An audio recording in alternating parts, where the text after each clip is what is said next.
So let's start a Google Meet. I'm just going to click New Meeting and start an instant meeting.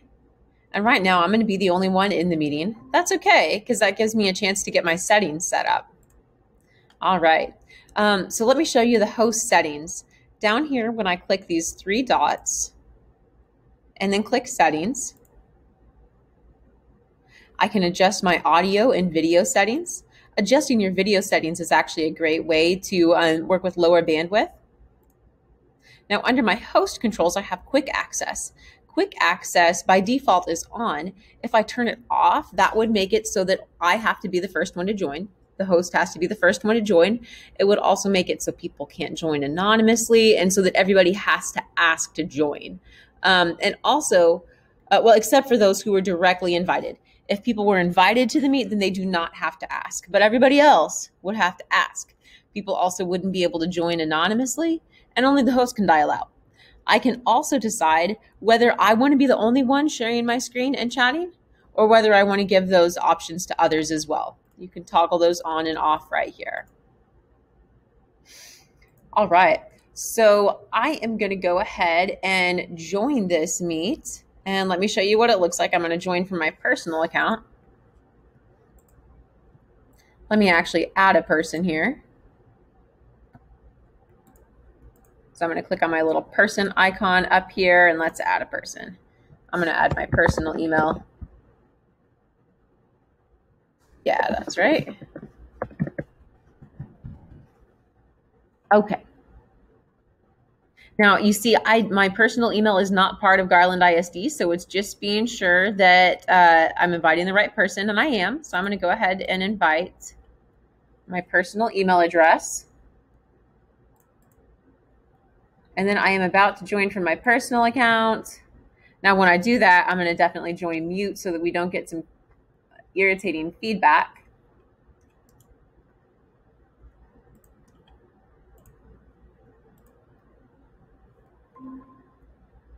Now, I am outside of Garland, and so I just joined. Let me mute this now. There we go. That's better. So I just joined from outside of Garland. I had invited myself to join this, so I didn't have to knock. Had I not been directly invited, when I joined the meet, I would have had to knock. Now that there are two of me in here, let me show you how my images are a little bit different. You notice that they're mirror images of each other because the one that I'm logged into, the one that's the host right now, is showing me the way that I look to me, and then the other one is showing me the way that I look to others. Check this out. So if I'm a teacher holding this book up to my students in my class, they are going to see the letters in the right order.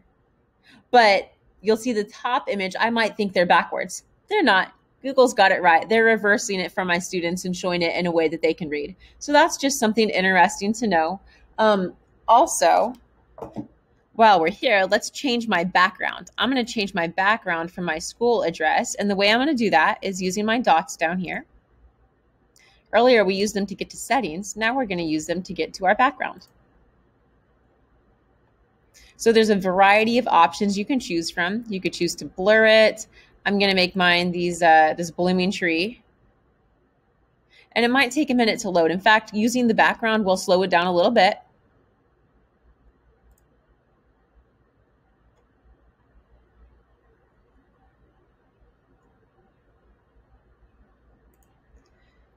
Sorry, I had to pause it for a minute because that really did slow it down a lot. Okay, well, you can see now that I have a background up here, so that's in there. Let's see what else we can do from our settings. This is also where I can adjust my layout, and there's a lot of options for your layout in Google Meets. I am using my default one right now. I could also choose to have it tiled, and I can choose the number of tiles that I want, all the way up to 49. I can choose Spotlight. And I can choose sidebar, which is a really good one for a presentation. And then the meeting participants would be on the side. So those are just some of your basic settings for when you're participating in a Google Meet.